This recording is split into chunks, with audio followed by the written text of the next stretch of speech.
Good evening, everyone. Happy Monday and happy Sports Week.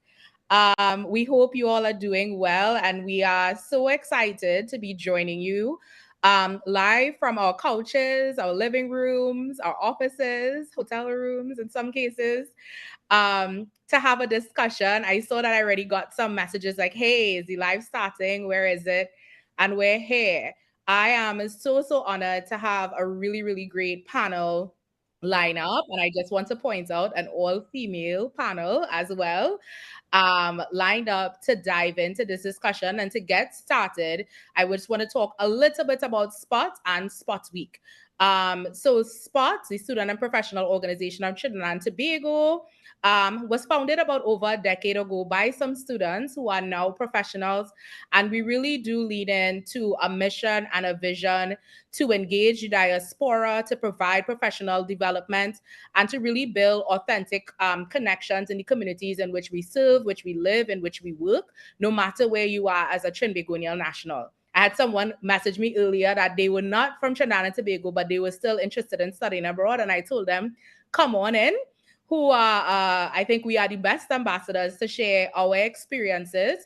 And we hope that from this discussion, you are able to take that and learn. And this is a part of what spot the space we want to be able to fill moving forward. So that's a little bit about spot.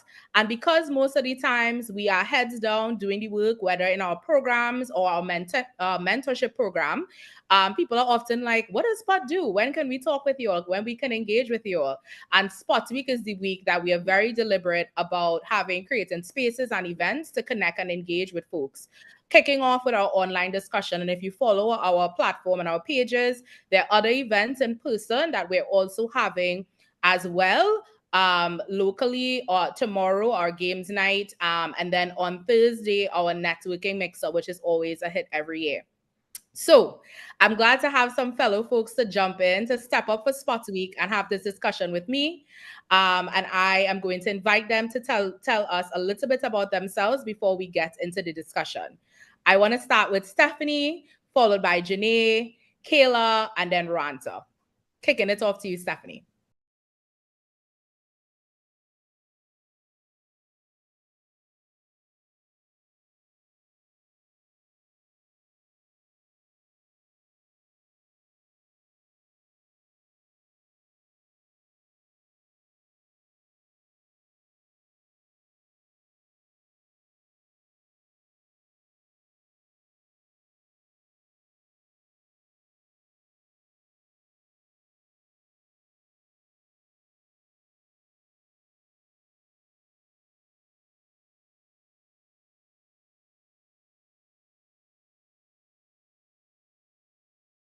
Janae, you up next?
Kayla.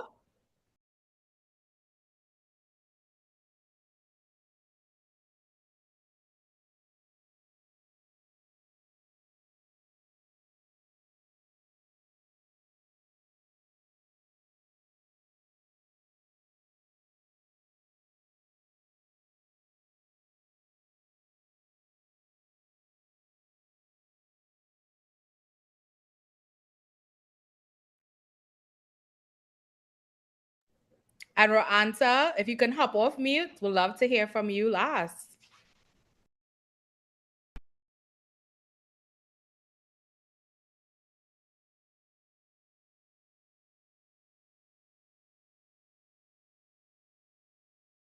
I began at the University of the West Indies as their mobility coordinator, doing staff and students study abroad, incoming and outgoing.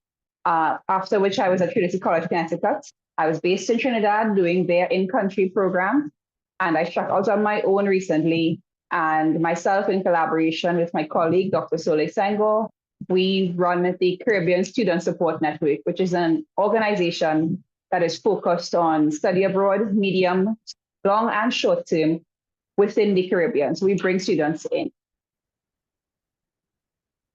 Thank you so much for answer. And I just got word from the team that some folks are saying they did not hear the audio at the beginning. So they would love to hear the introductions of Kayla, Janae, and Stephanie again. And I was saying to folks earlier, this is peak study abroad, because in studying abroad, you have to be ready to pivot at any time. Don't worry, we got your DMs, we got your pings. We're going to ask them to repeat themselves. And also, I want to point you all to our Instagram page and the flyers that our amazing social team did, which also has a little bit more of all of their bios. But for the purposes of this conversation, we definitely want to ensure people have a firm understanding of who you all are. So they did hear you, Ranta. So we're going to go in reverse order. Kayla, if you can do quick summary, Janae, and then Stephanie, and then we'll dive into the questions. Hi, good night, everyone. I'm Kayla Lodge. I'm an international student at Howard University in Washington, D.C., and I'm studying chemical engineering as my major, and my minors are chemistry and mathematics. I started studying in the US 2 years ago, and I'm graduating in 2026. Thank you, Kayla. Hi, everyone. My name is Janae Harris, and I work at the Embassy of the Republic of Trinidad and Tobago. My job scope is community relations and student services, and we basically delve into everything student-based with international students studying abroad. Hi, everyone. My name is Stephanie Mochak. I am an optometrist, and I studied at the University of Manchester in England, and I graduated in 2011, so a little longer than everybody else. And I moved back to Trinidad in 2013, and I've been here since then. Okay, awesome. So I hope that everyone had a chance to hear about our dynamic panel, hear from our dynamic panel about where their journey started and where they are now. And that takes me to our very first question. So the conversation about making a decision to be an international student, to even think about study abroad, to just think about just leaving your roots. As some people may say, to explore something different is not an easy one, but it always starts with a process. So for me, the process is, from application to student. And sometimes people want to kind of skip that part and kind of figure out, like, you know what? I'm going to Howard. That is it. No questions asked. I'm just going to Howard, or whatever institution may be, your top choice. And then they run into a ton of hurdles when they recognize that, there's a step one, there's an A to Z process. There's so much that even goes into getting to an acceptance letter. And then once you have that, what goes into being able to secure funding and be able to get there. So I want to kind of kick off the discussion with our representative from the Embassy of Trinidad and Tobago. And I do want to shout out the Embassy of Trinidad and Tobago, Washington, D.C. in particular, because they really are truly an untapped resource that so many students kind of pass by. And embassies serves as your home away from home. And people don't recognize it. They're kind of like, oh yeah, that place down on Massachusetts Avenue. But then when you're in a little bit of hot water, it's that same place that you're probably going to call. So Janae, I would love for you to kind of start talking about, what should students be thinking about when they start saying, like, okay, I have now submitted an application, I've paid my application fee, I have a plane ticket, I'm thinking about coming up to tour campus, etc. What are some tips that you would give students to probably utilize that the embassy and or yourself as a student support specialist can provide in their preparation phase? Thank you, Deshona. And yes, we usually get tapped into when persons are in a bit of a pickle and it's frantic mode and we're panicking and we need this help at this very moment. That's when they would usually say, hey, I just remembered we have an embassy up here. Can we call them now? So really and truly, I would suggest when you are in that planning phase of your time, you can reach out to the embassy, because ideally what we serve as the student services within the United States, it's basically the Ministry of Education across here. So any type of information you would require that you could get through the Ministry of Education, you can also reach out to us, and we would do our best to lobby on your behalf. Let's say you have questions about different universities, and you may even want a suggestion or reference about, let's say you want to go to Howard and you're saying, how can I make that pivot? Is it the University of the West Indies, but in the United States? How would that look like for me to transition? Because it is a big transition, and a lot of persons don't really take that into consideration, leaving our nets, our safety nets, and putting ourselves in this big US of A. And really and truly, it works when you have a group. So SPOT actually works hand in hand with all of the students that are studying abroad. And we are also your support. We'll give you support every step of the way. And what I could also suggest is it's as simple as reaching out to us. We would be here for you. If you have your questions, any questions or concerns, you can feel free. We have an open door policy, and we would try our best to give any type of guidance to you all. Thank you so much for that, Janae. And I know some people take it lightly when they hear that the embassy has an open door policy, but I do really want to commend you for not being new to this, but as they would say, being true to this, where you definitely walk the walk in what you kind of share, and you are always accessible and available. So I know we kind of big up Howard a little bit. So I know some people are probably like, okay, Howard is not the only school in Washington, D.C. So I do want to say I went to American University in Washington, D.C. Yes, you all. There are more schools than just Howard. But also, I want to bring Stephanie in, because there's some people that don't even want to study in the United States, and they have their eyes on the UK.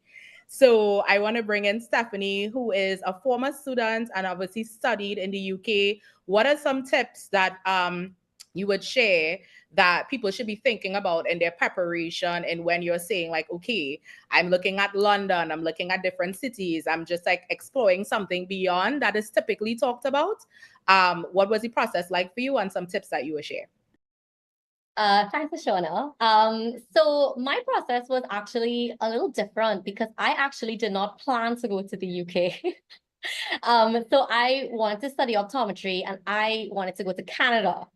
So I had actually applied to Waterloo, and their program's a little different. So to do optometry in the US or North America, you have to do pre-med first, and then you have to apply to do optometry. So there was a chance I wouldn't even get to do optometry if I didn't make the cut, because they had like 80 spots in one university for everyone. So I mean, what's the chance of me being good enough to actually compete there? But I was prepared to try, you know. But then an opportunity came to me where I actually got a private scholarship that I had applied for, they had previously told me they weren't doing the scholarship. So I said, okay, and that's why I applied to Canada. And then they opened it up again. So then they said, okay, you should apply to the UK. So I actually applied to the UK quite late compared to everyone else. So normally you would apply in the lower six. Maybe like around kind of October sort of time. I applied more in the like early new year. So I was a little worried in that aspect that I wouldn't really get in. But it was quite a seamless process, because the UK has a website called UCAS. So you basically just go on there, you choose your 5 choices of schools, and then you just kind of pick the ones that you want to go to. For me, there were only 5 schools at the time that did optometry. So I had my 5 choices, it was okay on that aspect, but I did do a lot of research on each school. The difficulty for me, I would say, is depending solely on the website for information about the university, because I could not go to tour the campus and go away and look. So I had to rely on the photos that I saw and what they had on the website, and you're kind of going in good faith that what they're putting there is the correct information. And it's exactly what it seems. So, do your research, look up the city that you think you're going to be in. So for me, for example, it was between Manchester, London, Bradford, and Anglia Ruskin University, which is I'm blanking here, but it's more in it's more like, it's not in the one of the main cities. Yeah. So I would say, look at the city you think you're going to be in, to see if you can, you can adapt it easily. Is it easy to get around? Language barriers. I mean, I guess in England they speak English, so it's okay. Manchester is in the north, so they have quite a thick accent. So it was a little hard for me to understand people when I went initially. But I mean, for Manchester was like, the campus is basically along one long street. So very easy. You cannot get lost. You get on one bus, takes you everywhere you need to go. And I think just embracing being in a new country and the new experiences is the best advice that I would really give in that aspect. And I'm also hearing about being open, right? Because you didn't limit it to just like one city and that's the only place I'm going to look. You understood what you were trying to study and kind of looked around to see what had the best options.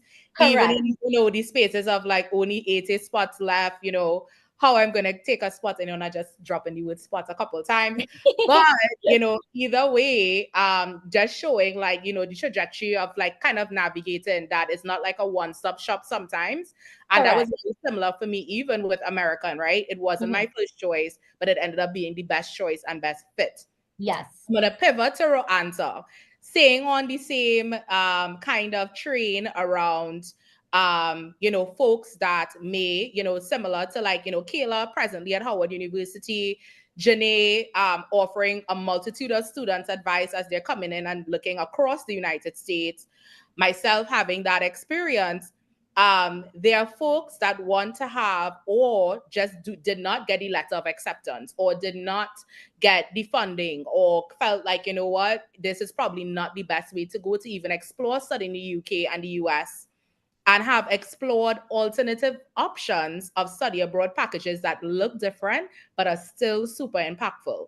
So tell us a little bit more about the work that you do and what are some ways that you all kind of guide students through the process, particularly when they kind of feel like they're reaching a stumbling block or they just need to understand more options of what's out there to still be able to have a good experience studying abroad.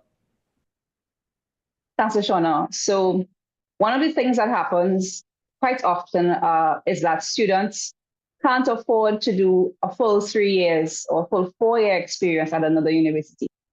And we found that students they don't get the acceptance letter, they don't do SATs, they don't make the cut, they didn't know that that was an option for them, so they didn't explore it. What we've realized is that there is the opportunity for short-term semester-based study abroad from the university. When you're in the Caribbean, that might be difficult and cost-consuming and time-consuming.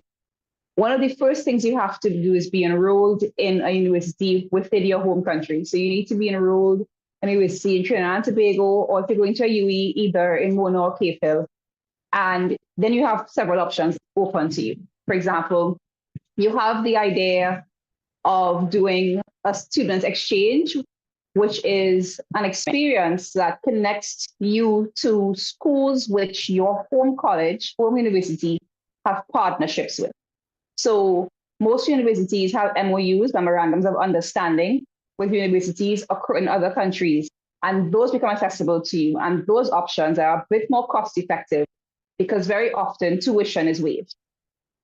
So you pay your normal home tuition, and then you will have this experience for a semester abroad, which brings us to housing. So when it comes to the US, most colleges and universities give you a meal plan option, a compulsory, mandatory, on-campus meal plan option, which is extremely expensive as well.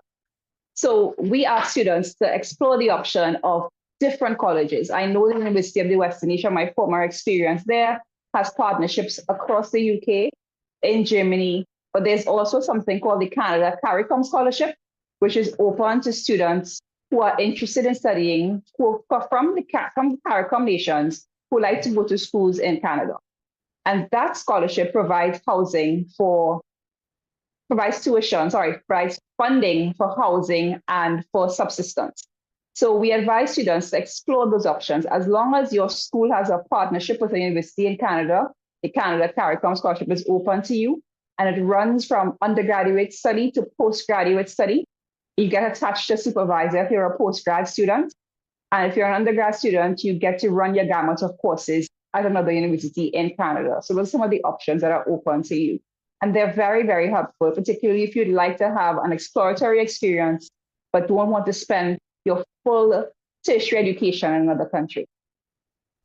And I am here for it because even though my path to studying in the US was very different as, you know, being a resident, there was some limitations because my minor was international relations. And I was thinking about, I can't afford an international education on top of having to go to Europe and doing a whole semester there.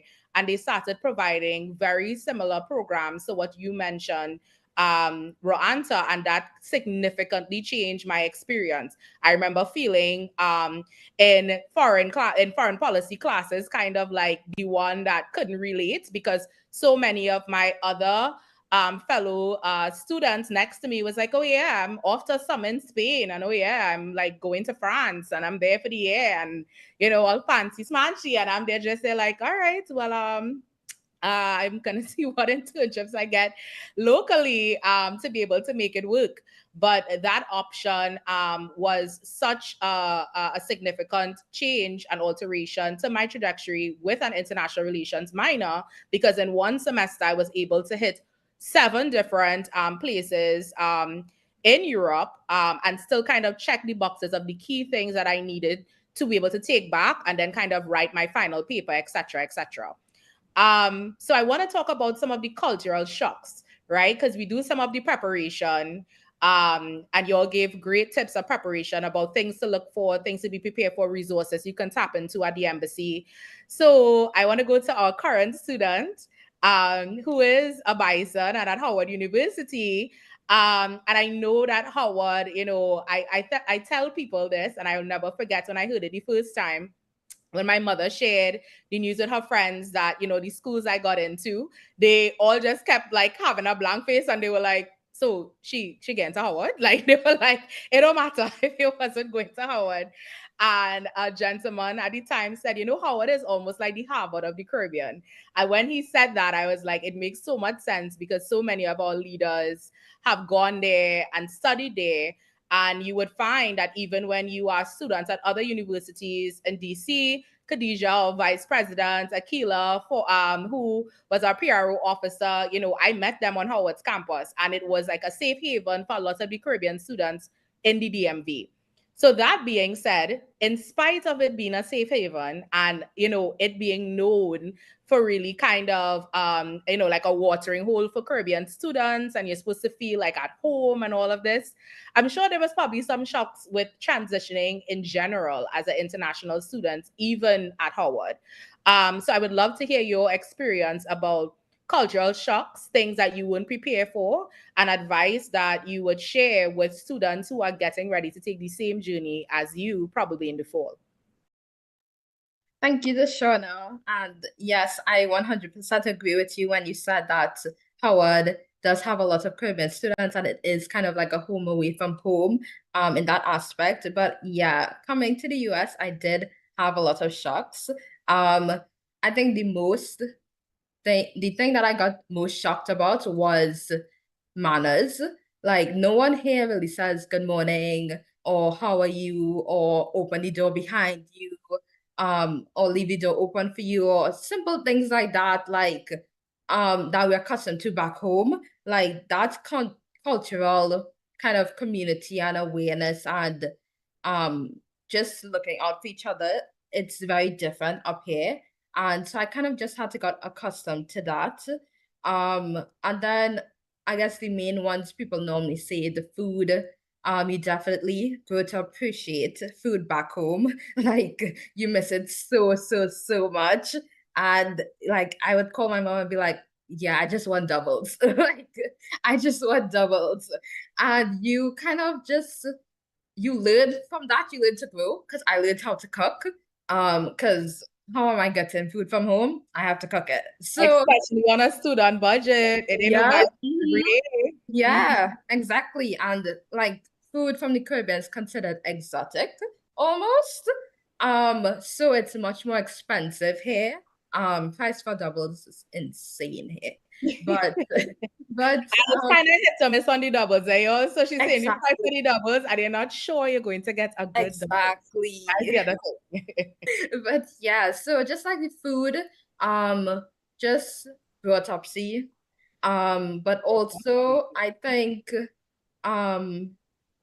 just mindset wise. There's a lot of issues here in the US that we don't really see back home, or we may see it, but it's not as in your face. And just it's very easy to get caught up in all of that and to kind of lose your way or lose your identity and kind of identify with all of those issues here in the US. So something I did struggle with, I guess, is my identity being from the Caribbean, being Trini. And that was a shock to me because I didn't really think, oh, I didn't really identify as a Trini back home. Like you're living there, you're from there, you're speaking to everybody there. But then when you come up here, it's like you realize how different the mindset is, and how you approach situations differently. And I have grown to appreciate that about our culture and our country. And yeah, that was one of the shocks, one of the biggest shocks to me. And it goes both ways, I will add, right? There is a growing sense of appreciation, even patriotism in some ways, shapes and forms, but then there's also a gap of education, that understanding that, how you show up, what you look like as a woman, as you look like as an immigrant, as you look like someone from the Caribbean, all of those layers and nuances play so much, and it shows up very differently based on where you are located, particularly when you're learning and understanding the history and culture of somewhere else. Yes. I want to Stephanie, right? And kind of talk about some of what Kayla mentioned. Like for you, what was your cultural kind of shocks or things that you felt you had to adjust once you arrived in the UK?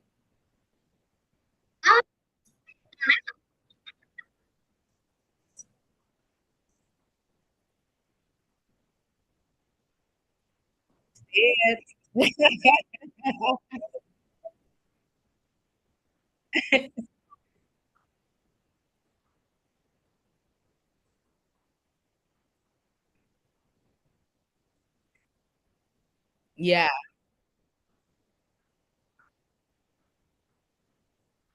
Who's from the Caribbean. And I am there like me, it's not what people would think of initially. So all the Asians, it was kind of weird because I didn't really fit in with the Asian students because they were all like very Asian. Yeah. And then in Manchester, we had like a Caribbean, and I think it was like Caribbean and African Students Association, but it was mainly like Nigerians.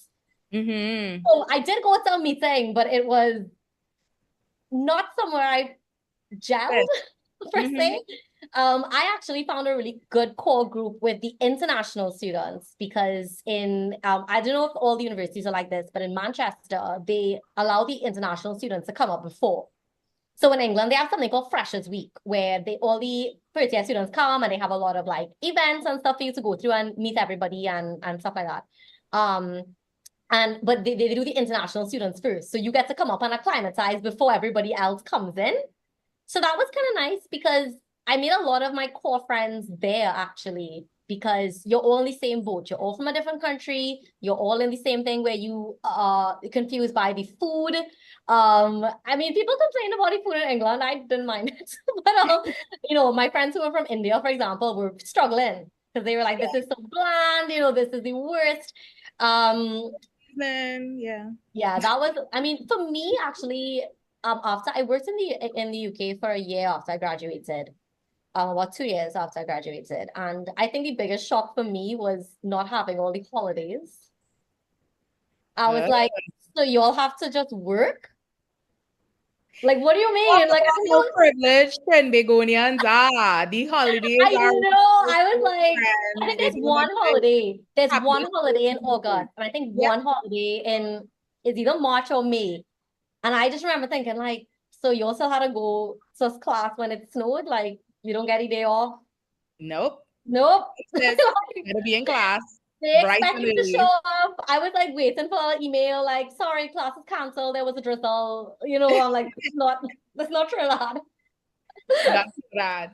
So Yeah. the little things you grow to appreciate. And I love how you kind of talked about what it's like and the expectations. And I think that's something I mentioned in a panel that I did about the beauty of the Caribbean and the diversity of the Caribbean. And I always say if all the world could be one Caribbean, what a great world it would be. Because we're such a blend and we just challenge so much of the lines, racial divides, right? To have conversations in a way that I think is so unique to us. And I think even with studying abroad, we get to do that in so many ways. Bring conversations to classrooms, bring conversation to social spaces to force people to be like, oh, where you're from? And be like, let me tell you where I'm from and talk about the differences. So it really is about building community. We're starting to touch on that part of the question. So Janae, I'm going to come to you because I'm sure you hear a lot of what we already said from students when they come to the embassy or they give you a call or they're kind of talking about adjusting. What are some recommendations that you all kind of encourage with building community on campus or just kind of adjusting to a new place? And then, Stephanie pointed out the international office. And, I want to say AU has something similar, I believe Howard as well, with giving room for the international students to kind of arrive early, get adjusted. And I know embassies have a very strong relationship with the international offices on campuses. So wondering if you could provide some insights on some of that and, what are some suggestions you would give with building community when students arrive in different places. Okay, so actually, the first thing we would suggest is finding your Caribbean student associations because most of the universities have them. And even if it doesn't look like the typical Caribbean Students Association, just as Stephanie would have said, you yourselves can create it. And I know back then, Spot did a great job in coming together as a group of international students saying, hey, we're here. We have a lot of ideas. We have a lot to bring forward, but we don't have our own. And it's often when you don't have your own, it's when you create it. So Spot, I commend you for bringing yourselves together and making this initiative and continuing to do the work that you do, because it really, through the times, 2017 to now, you all have done a remarkable job in building your community and ensuring all of these students and professionals, the young professionals, come together. But also, if you see that there is a need for assistance, again, feel free to reach out to us. We have all of the connections with all of the student alumni associations and all of the diaspora groups as well. So if you have questions and concerns, a lot of students come up here and we have holidays that we don't have back home. Take, for instance, Thanksgiving. Thanksgiving was actually a big thing for our former ambassador to house students for Thanksgiving on that afternoon. And it is something that's necessary because a lot of persons go home for Thanksgiving, the persons that live abroad. Mm-hmm. But where do we go when there is nowhere to go? Yeah. So a lot of the Caribbean student associations would kind of come together and bring yourselves together. I remember last year, if I'm not mistaken, a group, they didn't have much, but they went to the supermarket, they got their own stuff, and they created their own little potluck Thanksgiving. So those little ideas, you guys can feel free to reach out to us. Again, we are always there and ready to help. If you have those types of ideas, send an email. We will give the show the email address handle so that you can feel free to send your requests. And just as best as we can assist you, we are here. We are here to lobby on your behalf as well. So it's think of it as a home away from home when you need your any kind of listening ear. I definitely appreciate that. And I remember that it made me smile when you brought up the ambassador and the Thanksgiving. I remember every year without fail getting the email to check on us to say, do you need somewhere for Thanksgiving? You know, pairing people up with families that were willing to host. And it made such a difference to so many students to be able to know at the end of the day there was somewhere to go. And it really was a sense of community of us taking care of each other. Ranta, bringing you in, because we're talking about things in the UK and the US, but going back to kind of what you elevated very early on in the conversation about, you know, shorter stays, shorter study abroad opportunities that can still be high impact. How do you advise students, yes, you're going for a shorter time, probably a semester, a year or less, but it's still equally important to build a community and a sense of network. How would you advise students on that? And then I also want to ask, people that are tuning in on our YouTube page, for Facebook, we had to share the YouTube link to our Facebook page. But our team is checking DMs. Send us a DM with questions that you have. We do have some questions that I'm going to keep asking, but also drop your questions in the chat on the YouTube page as well. So, Ra'anta, back to you. When you have a shorter time and we're talking about building community and invites to the embassy and all of this, which is great, it doesn't work that way for folks that are going off for like a shorter period. So give us some advice. What would you share with those students? So if you are lucky enough to travel in September, you will get caught up in the intake of international students because it's the beginning of the school term, beginning of the school year. So I'd advise you to visit your international office. Almost every university has one. That should be your first stop. They will usually plug you into associations, as Jenny says. They plug you into clubs. I would advise anyone who travels to lean deeply into their hobbies. The things you like to do in Trinidad, there is a community across there that likes to do those things as well. Find those people, they will be your tribe. If you are traveling in January, you do not have the benefits of early in the semester, early in the school year intake.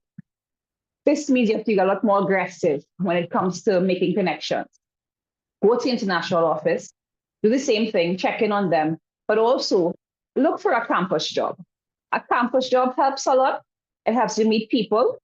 It also helps you to get exposed to things. So, you have to be aggressive in your quest for community. It's going to be on you a lot of the time.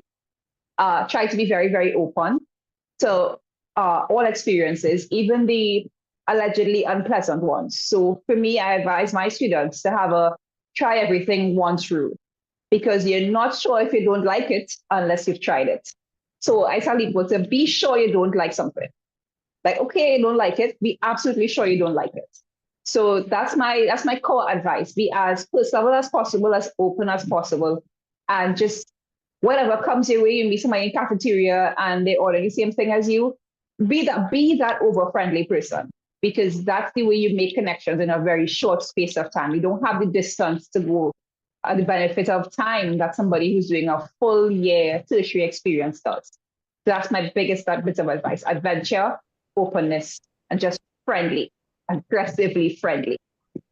And it's the best place to do it. Like, what do you have to lose? It's literally you by yourself. No one knows you. This is the best way to do a reset, to try something. If you're an introvert, to be like, okay, I'm going to push myself. I'm going to do this. So perfectly said. And Ranta, you touched on something that was going to very much right after this, campus life. And you talked about getting a job on campus. So I'm going to start off with you, Kayla.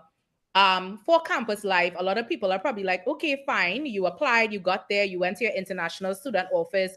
Okay, the embassy makes sure and feeds you every now and then, but how do you survive, right? People are just like, how do I survive once I'm there? I am living on, I have to depend on my parents, where there is a gap in the currency difference, right? That we have to acknowledge if parents are stepping up to try to support you.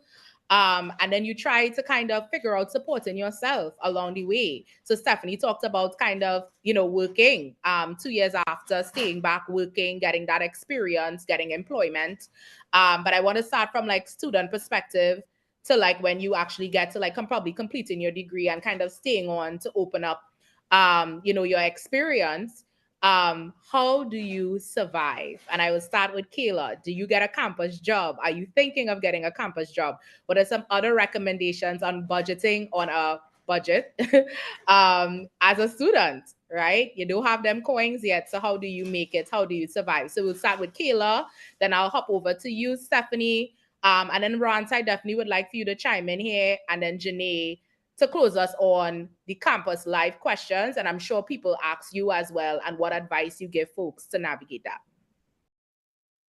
Yes, great question. I definitely agree with what Veranta and Janae said, where find your Caribbean Students Association on your campus. A lot of campuses have it.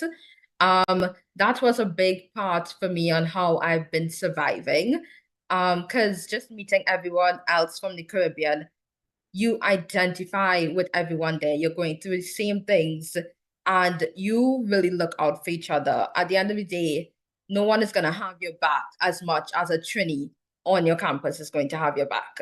And you learn from each other's experiences. If someone tried to get a job somewhere and it didn't work out or they made a mistake, you guys share with each other and you learn through those experiences.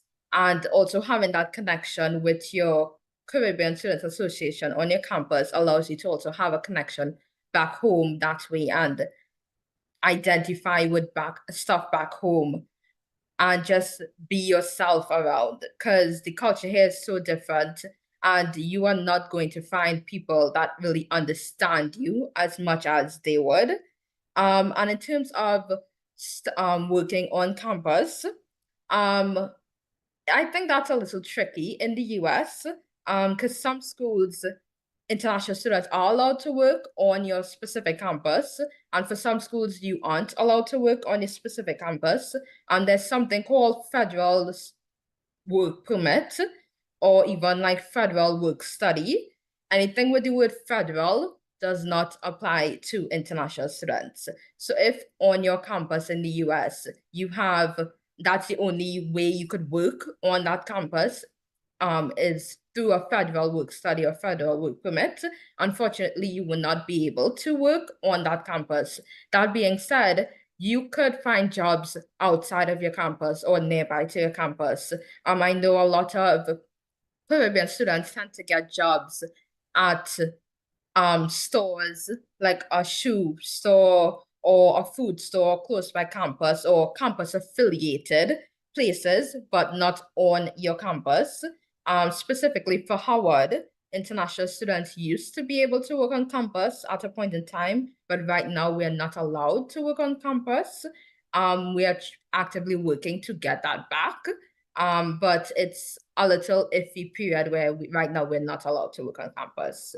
But besides that, budgeting, you would definitely learn how to budget well. I feel like budgeting is your first step into real adulthood, and it's very scary.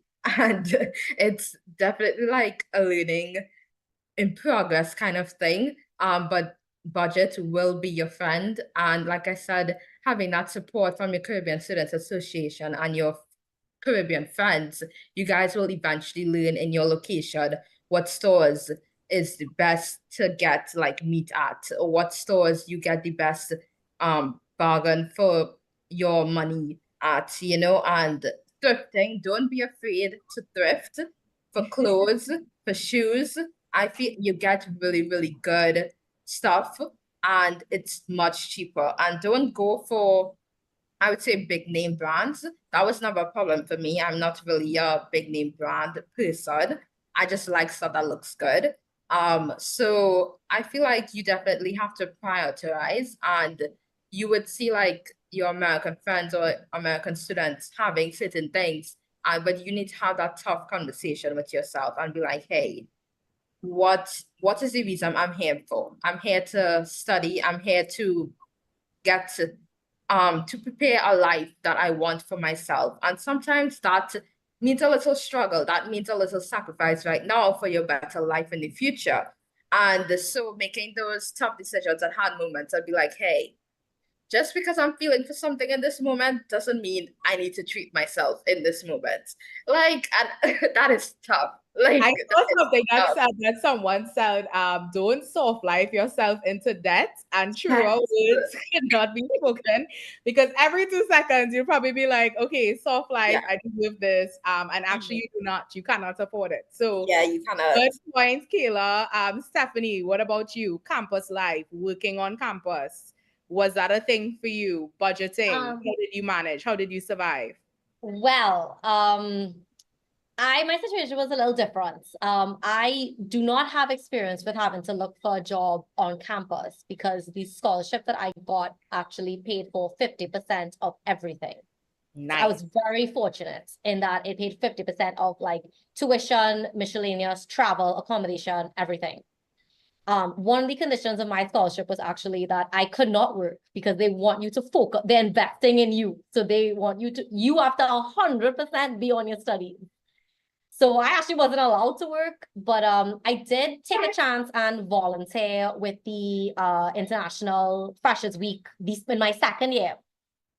Because I was like, I really enjoyed this and I loved that they had it for us and I really wanted to be a part of that. Also touching on Ransa's point of just being open-minded, I was that person literally talking to anybody who would look at me. I was literally striking up any conversation with anyone because, like you said, you're all in the same boat. You don't know anybody there. The person next to you also doesn't know anybody there. So you have nothing to lose. Like, and I made so many great friends that way. So that was really how I kind of stayed connected to people and grounded as well. Because I was one of the only Caribbean people there. I didn't have a Caribbean Students Union to actually connect with. So I really relied on that bond. But even though I didn't have the experience of having the on-campus job to earn that little extra pocket money, in the UK, they really facilitate students a lot. Like they know you're scrounging. They know you have no money. So literally, like in every club, I mean, it's true. And like every in all the clubs and stuff in England, I mean, the culture is a little different there. So like they had literally like a whole street full of nightclubs for students. And every night was some student nights. You know, drink for, like 2 for £1, all the little stores have meal deals for students. They're always giving out flyers. They always have like little meal combos for you, like £3 for like a drink, a snack, and a full lunch, which I mean, yeah, I guess that's $30. Yeah. So that was kind of, that's relatively cheap. Even like to travel across the UK, like the trains, you can get a student rail card. And when I actually was not a student, I realized how expensive train tickets are because I was like, oh, this is how much they really cost. But when you have your rail card, you can go all over by train. They really do try to accommodate you. You can always get a deal for a student. They always all the top stores. So I know, like, yes, obviously you want to be a little more frugal when you're shopping. Definitely agree with the thrifting. I love to thrift. It's more sustainable as well. But a lot of the higher end stores have student discounts. You just have to ask, you flash your little card, you get 10%, 20%. So lots of good deals. So they really facilitate students a lot, which I really liked. And I miss that as a working adult now. Right. I'm about to say and to be a student again. And alumni discounts, please. I know, I wish. No, I feel like they would not do that. But yeah, so that is how I managed to survive over there. All right. Anta and then Janae. And then we have some questions in the chat that we're going to get to answer. Folks on YouTube, our tech team is saying refresh if you're not seeing the chat so you can add it. But I have some of the questions coming in that I'm going to ask. Our Q&A starts very shortly. So survival. These are my survival hacks that I try to give to students. I'm with Kayla and Stephanie on the thrifting. usually, and the way to thrift, because people think that thrifting, because it's cheaper, you should buy anything. The way to thrift is to develop a very clear fashion sense of your own. This is your time to be eclectic, to not be on trend, but to develop a very distinct and unique fashion sense for your own. And therefore, you thrift along your own lines. You look for things that are high quality, like 100% cotton. You're looking for things that are, and older clothes actually tend to be of a better quality than more recently made clothes. So you're looking for things like that can sustain you, particularly if you have to buy winter clothing. If you are in a place that has sale seasons, you want to buy clothes in the off season. So you want to buy your winter clothes in spring. You want to buy stuff for summer in winter. You're looking to pounce on them as soon as they go on sale and try and buy pieces that will last, particularly when it comes to your hard items like your coats, your boots, your sneakers. So you want to be able to make a sneaker last. So you're not going to buy something cheap. If you have to spend money, spend it there. When it comes to things like food, clubs are your friend. Clubs are your friend, and volunteer activities are your friend. Also, information sessions are your friend. Info sessions tend to feed students because they make them want to come. So info sessions, you should be the most knowledgeable student on your campus. You'll be full all the time. Info are your friend. That is a pro tip as well. And then, depending on how you live, you want to find some community that focuses around food. So you want to find something that, if we all pull together and do a pizza night on Tuesdays, the associations help a lot with things like that. So those are my pro tips. And really focus on sustainability over instant gratification. So you may have to save a little bit for some things, and you may have to kind of man your belly sometimes, but you want the things that are in the distance. So that's my core advice. Great advice, timely advice for sure.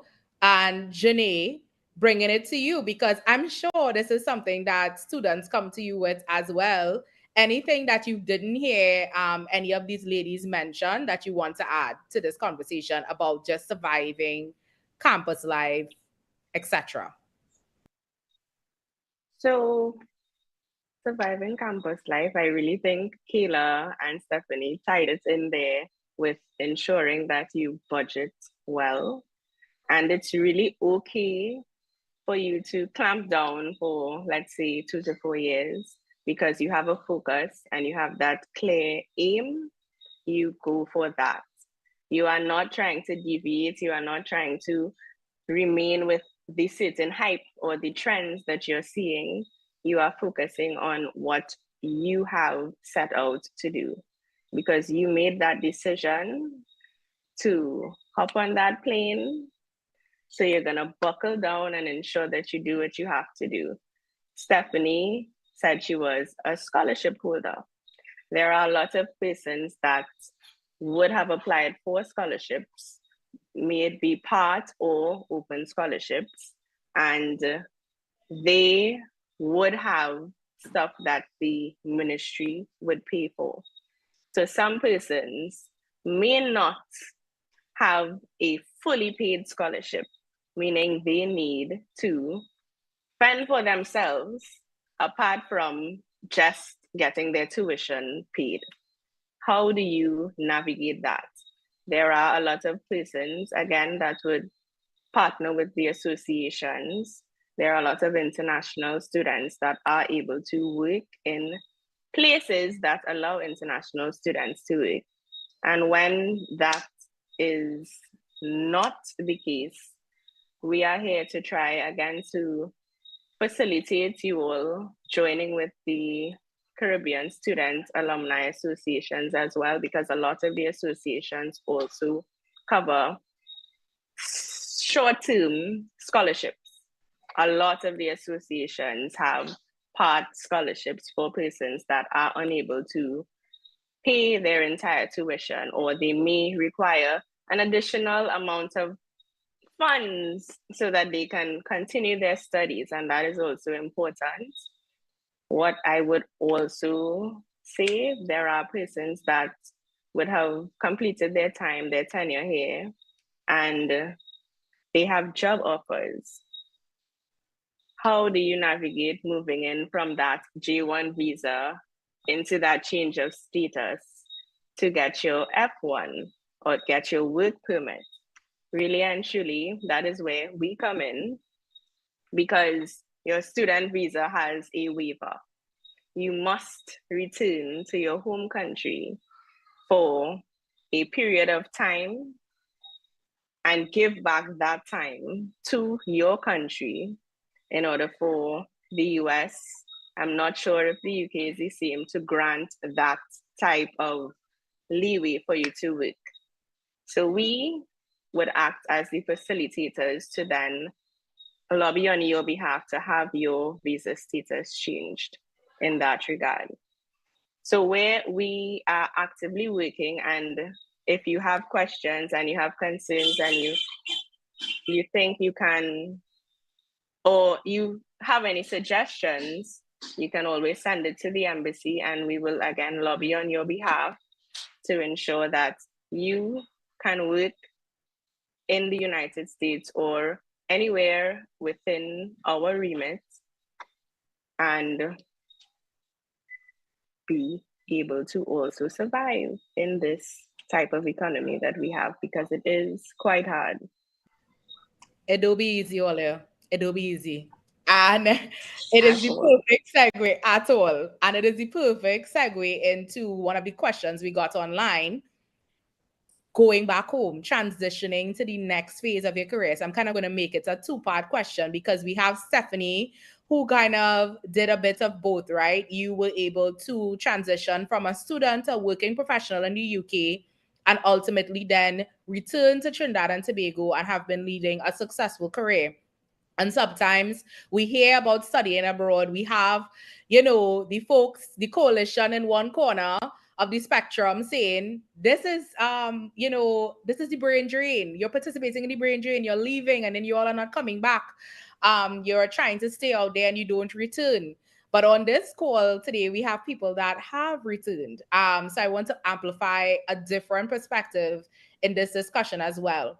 So Stephanie, you can walk us through, the transition from completing your purpose while you were there, starting to work in the UK, then transitioning back to Trinidad and Tobago. Then Kayla, I would love to hear your thoughts, because you are on the path of probably having to make that decision, right? Of, okay, what is next once I'm done here at Howard, especially in the field of STEM. You're in doing chemical engineering, mathematics. So what does that look like for you, and maybe some of the concerns, because you have, an embassy representative on the call right now on the meeting. So amplifying that while we have that person here, Janae here, and then Ranta, even with people that do short-term stays, opportunities, if it's for you, it's for you. You may get an amazing opportunity while there, and then all of a sudden you're like, how do I, maximize this? Do I extend my stay? How do I switch? Do I come back? Lots of questions and feelings around what it's like to return and what it's like to work. So starting off with Stephanie, then we'll move around. And Janae, feel free to jump in as people comment on things that, the embassy could provide a perspective on. Thanks, Ashona. So in my case, so part of the scholarship agreement was also that I had to come back. So obviously, they invest in you, they want you to come back and, give back. So I was happy to do that. So in my degree, I actually had to work. That's because you need the clinical, you need the practical experience.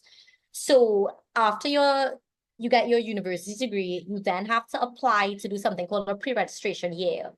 So in my case, I had to go and work in a practice for a year and do my qualifying exams at the same time. So in that case, I had to get a different visa. I'll be honest, I can't remember the exact visa, and I know it's different now. But I didn't have a student visa. I had to then get a work visa. But I did not have, I mean, now in the UK, it was pretty easy. I just went on the website, looked it up, and everything is very straightforward. And I remember, I don't remember it being a hassle. Like, I remember just filling out forms, just getting things in place, and then I got my visa. There probably was a delay, because I remember that's why I couldn't start work on time. So there was a delay, of course, with these things, but it wasn't any kind of red tape or crazy lines. I didn't have to go line up outside the office at 8 in the morning to be turned away at 12, to wait for the cashier, that kind of thing. It was very straightforward. And then when I did start work, I worked for the 2 years. So 1 year was me qualifying. I did all my final exams. And then after my final exams, I ended up working there for a year because the condition of them taking me on as a pre-registration optometrist was that I would work for them for a year after. Because it was very hard for me. I think it's because I was an international student that it was difficult for me to find a pre-registration place. I would like to think it was that and not my lack of skill. But I think at the time it was that your supervisor had to be responsible for you as not just as a clinician, but also as a citizen. So that was a big responsibility. A lot of people didn't want to take on, or they didn't want to invest in someone who would then just go back home. But where I got my pre-registration place was a very kind of sleepy little kind of market town. So he was like, I know people don't really want to stay here. So all I ask is that you work for a year. And I was like, okay, cool. So that works out really perfectly for me. And then like Ransa said, Janae said, your visa has a time limit. So I worked down to the very end and I left the same day as my visa. I was not staying in people country a day longer than I had to get kicked out of there. And then coming back home I have to say, my situation is a little bit different because I was very fortunate to have things my path sort of set for me from before I even left the country. So I had the next kind of 5 years of my life set up already. So when I came back, it was a pretty seamless transition. I just registered with the relevant council here and I started work pretty much right away.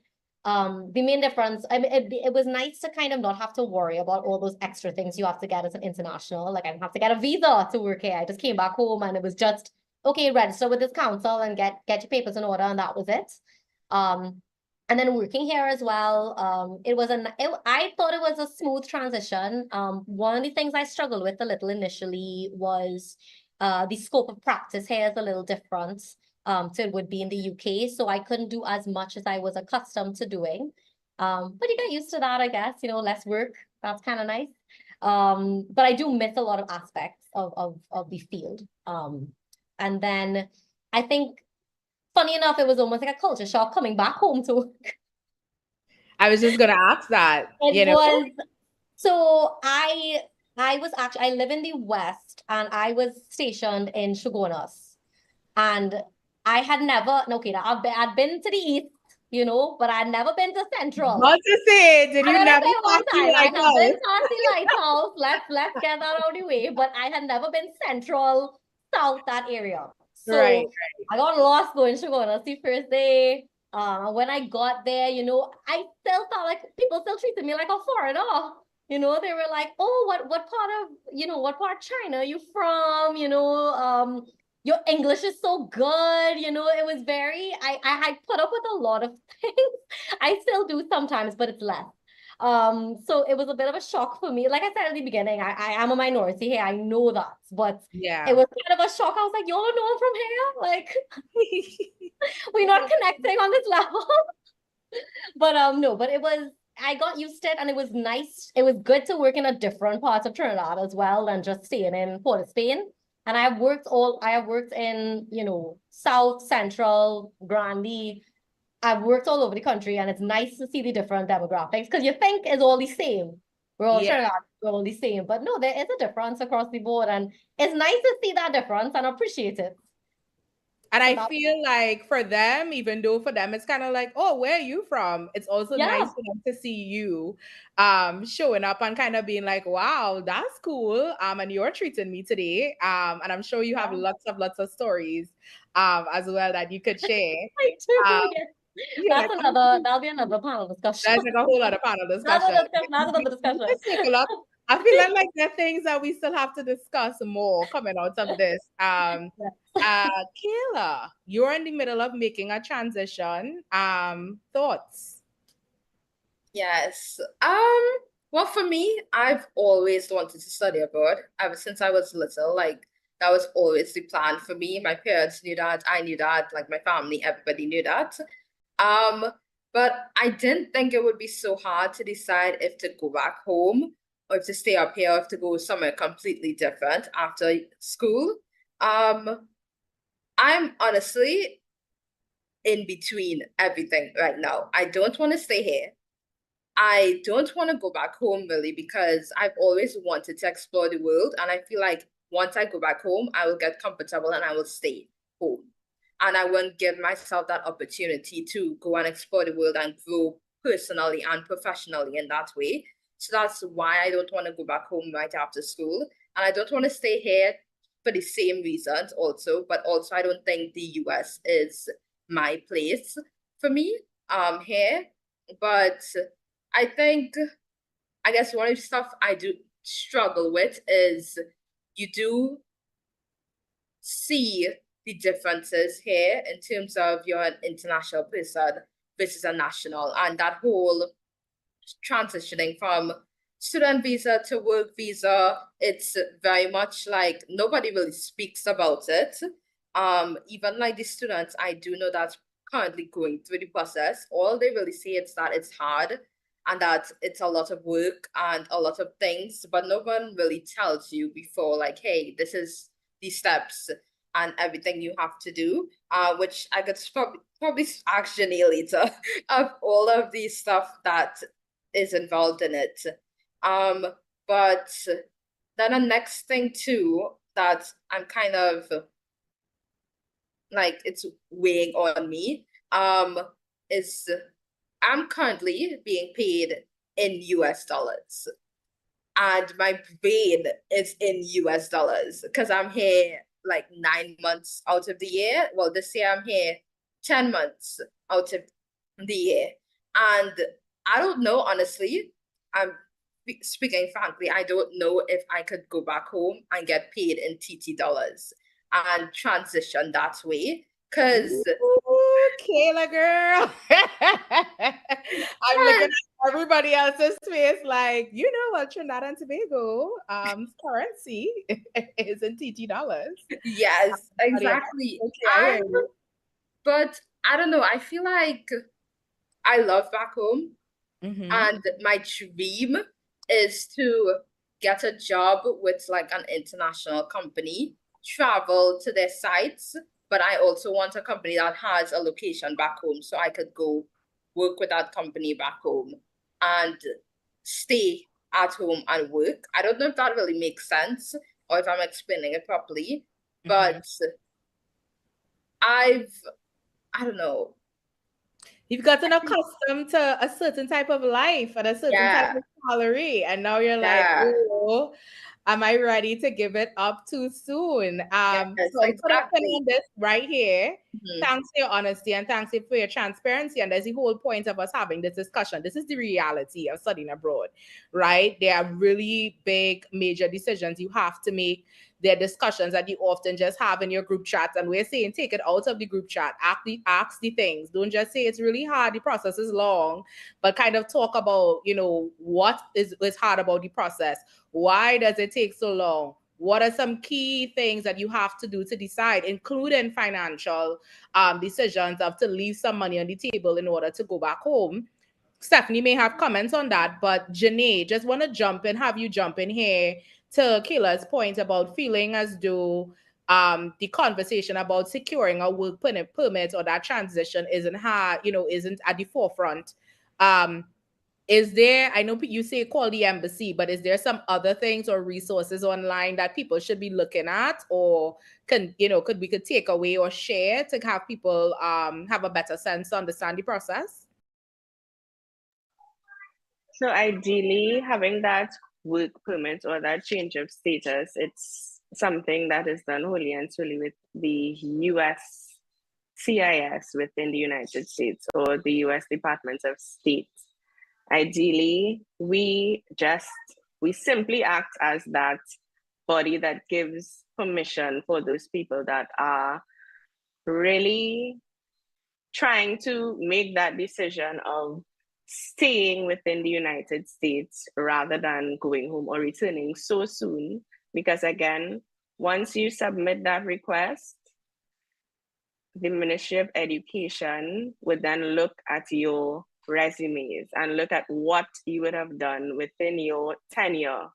And they file it, they book it, and they keep it in queue, because there would be times, yes, we are speaking about brain drains, and most definitely we would need our persons returning to Trinidad and Tobago. And once we see that we require giving a better incentive, they would then have to put all of their cards on the line and start thinking about how do we navigate this brain drain, and how can we incentivize persons that are living, that would have left Trinidad and Tobago and cannot think about, just like Kayla, returning to that TT dollar. How do we incentivize returning to Trinidad?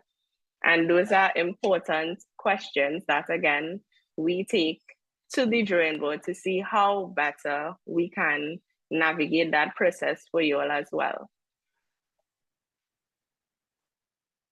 Thinking about how you return to Trinidad and Tobago is also important, because there are persons that tell themselves, I do want to give back, but how am I able to reintegrate myself into the environment, as a lot of positions are oversaturated?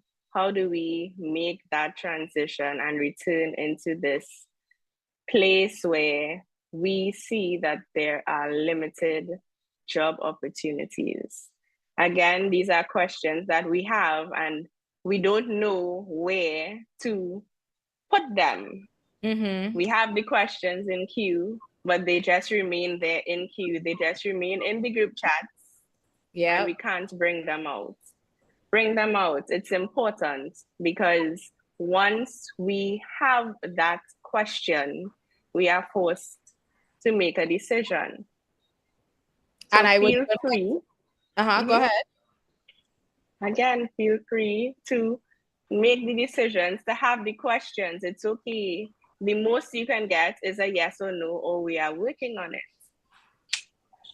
And I want to put the plug here for the importance of having the discussion, and that is why entities, organizations like SPOT exists, because we saw the gap of having discussions like this and having a space to have it, and not just as a one-off, but inviting key folks in the community in, people that are actively doing this work, like Ra'anta, Janae, because this is just the beginning of certain conversations, but then it's something that people could go back to. It's something that we could go back to the embassy and say, you know, when we had this is like some of the feedback that we got after the fact. And then to Janae's point, then it's like, you know, you give them a mandate, because it's like, this is what people are looking for. We have a student at Howard getting ready to graduate, and she's challenging us on this. We have Stephanie, who has returned back home and is actively at home, but talked about what it was like to transition, and they could point to real issues, real persons, real stories.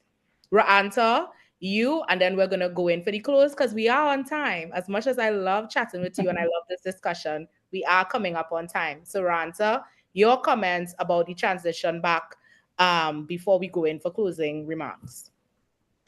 Sure. So I've seen two things happen in my experience.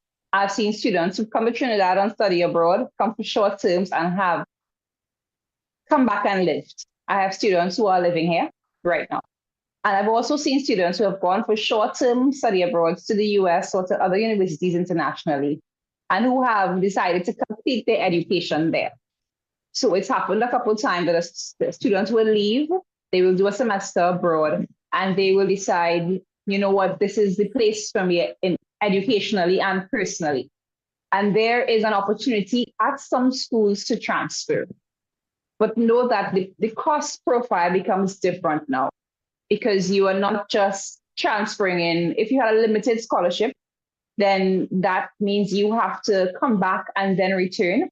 If you had a study abroad scholar, which is the Canada CARICOM scholar, you have to come back and then apply to university to return. So my advice to students who are very interested in an educational experience post short-term study abroad is to look at postgraduate.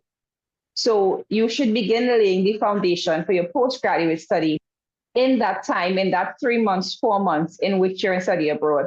Like have the vision, think long term, and begin to make those connections. So look for a program you want to do and meet those lecturers. So postgraduate applications are usually a bit different. They're a bit more personable. People can select you as an individual and say, I want to be this person's host, this person's mentor. So if you are on a short-term experience and you think that educationally and personally and professionally, that's the place for you, begin to lay a foundation for your postgraduate work if you have to come back home to complete. And that means that you're beginning to look at housing, you're beginning to look at who are my connections there, you're beginning to look at what program do I want to do at the postgraduate level. If you're thinking of working short-term, you're beginning to look at internships for your summer vacations. So now your short-term study abroad experience becomes a networking experience. And therefore you become a lot more targeted in not just who you talk to, but what you speak about. You need to start making that connection and lay that groundwork for your eventual return as a postgrad student. That's my advice to you. I love that. It's not about who are you are talking to, but what you are speaking about. And I love that you tied in the importance of networking there as well, because we touched on community building, like finding your tribe, identifying your tribe, tapping into your resources. But network is like an active way in which you're doing that, right? You're going and seeking to find exactly what you're looking for and putting yourself in places to be able to find that thing. I really enjoyed this discussion, ladies. I saw someone on the YouTube side drop that this is really difficult for the mature students.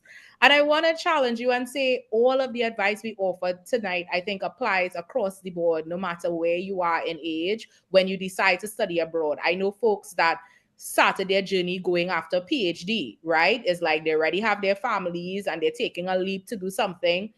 They already have careers and they still go ahead and seek that journey. So I think, like, even if I could acknowledge that it may look differently based on where you are in your career or what age you're at, or you're kind of like hesitant and on the fence, I would encourage you to still explore all of the things that were mentioned here by this panel tonight, if it's something that you want to pursue and you want to do within your lifetime.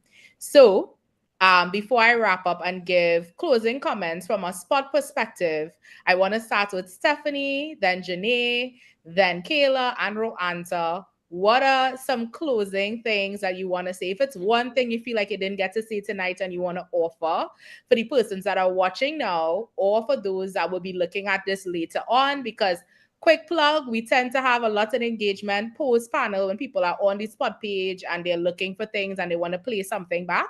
So I encourage you to drop your last couple of gems that you want to offer for tonight's discussion, starting off with Stephanie. Thanks, Shoshana. I just want to add to Ransa's point about networking. That energy you have when you're away and you make these connections because you don't know anybody, when you come back home, do the same thing. I joined I was in the Optometric Association, I joined the council, I pushed myself in everything. I was up in every single thing. And but it's what you have to do, I think, to make yourself seen in your community, especially if it's saturated. You want to stand out. Now, I don't know if it worked, but I mean, I put myself out there. You have to have that same kind of drive and energy, I think, to do that. If it doesn't come naturally to you, that's okay, but you wouldn't know if you don't try. So I think just kind of, I know it's very hard in Trinidad, Trinidad is a smaller community, so you kind of feel a little more conscious. You don't want to stick out too much. You don't want to come across as a certain way, but I think you do need to put yourself out there. As scary as it is, just do it, and it will work out for the best. All right, we here and put yourself out there. Janae, what you have? I will echo on that. Putting yourself out there and networking. Networking is very important because you never know who you're going to see when you walk out those doors. And it's always important for you to at least put your best foot forward so that you can control the rooms that you enter. and persons can recommend you for certain things. Even if you are an international student, let's say, and this job can only be done by a US student or a student of that nationality, someone can recommend you.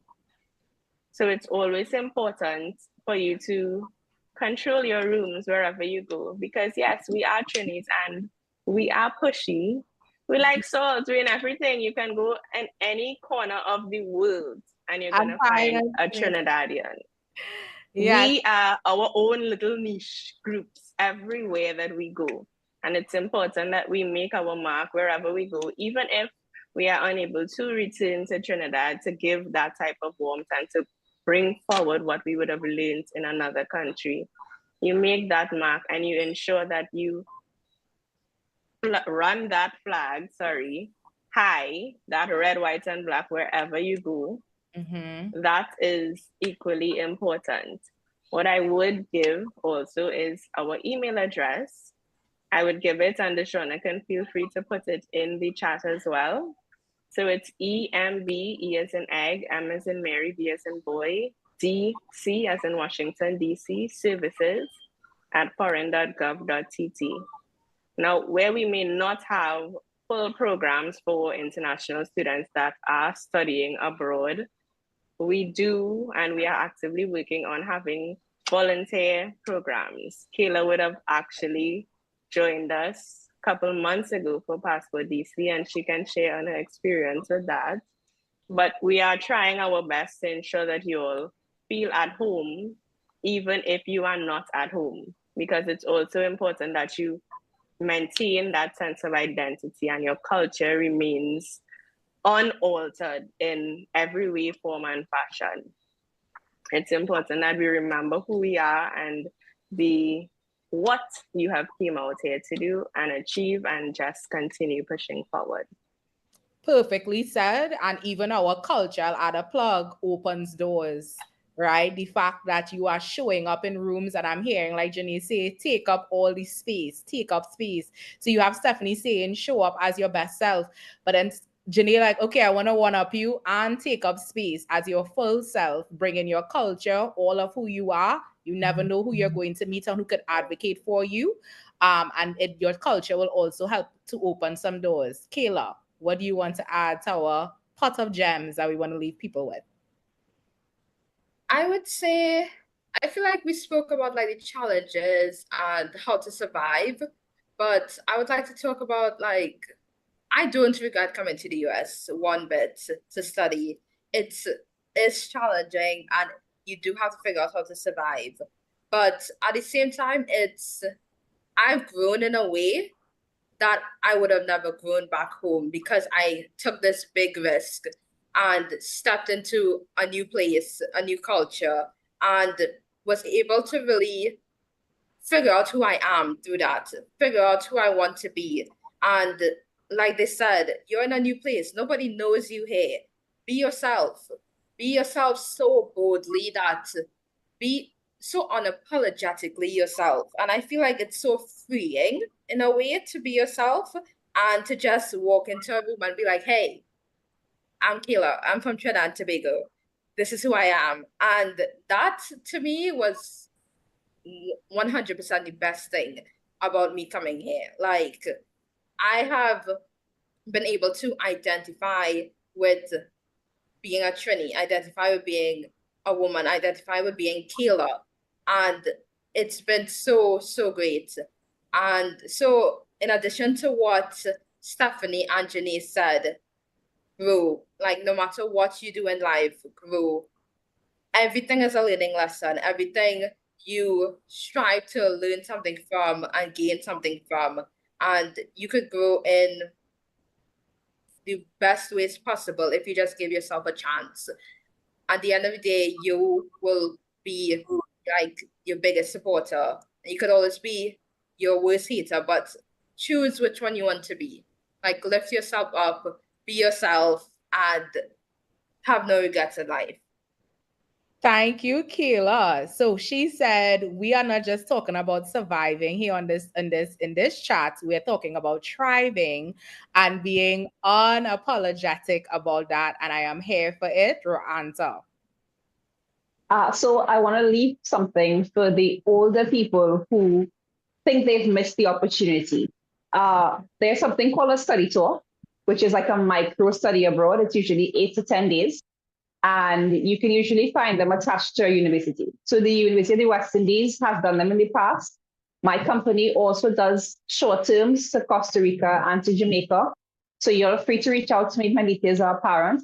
But don't think that it's missed you. Like, to be very Trinidadian, what's the missing past here? Yeah. Like, so there, and study tours are educational. You go to university, you get a very guided local experience of a place. You get a chance to see the things you would have seen if you studied abroad, and it takes about 10 days. So I want to leave that for you all, and I want to leave you all with be fearless. Be fearless and be adventurous, and travel is for everybody. The world is for everyone. And I would like to encourage you all to experience as much of it as you possibly can by any means necessary. Good luck in all your endeavors. What a amazing way to wrap up tonight's conversation. And I just want to add that the thing that Spot is here to provide always, guaranteed, is community. So if you're looking for a space to ask the questions, you're looking for a space to network with people that have similar ideas and will be willing to have these open, honest, transparent conversations, then you definitely could find community at Spot. We encourage you to find us throughout the rest of this week. Some of you all found us online and be looking at this later on. Some of you are going to be at the games night on Tuesday, connecting with more people. And then our networking mixer, we kept stressing about networking. I did not even tell them about networking, and everybody on this panel talked about it. So you have the opportunity to put yourself out there at our networking mixer on Thursday. Come, meet someone new, connect. It is always a great time. And I always say at every conversation when I'm talking about Spot, and my advice to everyone is if you're thinking about it and you have a burning desire to start something new, start something different, build that thing, and the people that it's meant for will come. I thank you, panelists, for a great conversation. I also want to say a special thank you to Sunlight Studios, who has been streaming this conversation online for us. Take care. Happy Spot Week, and thank you for tuning in. Bye. Bye. Bye.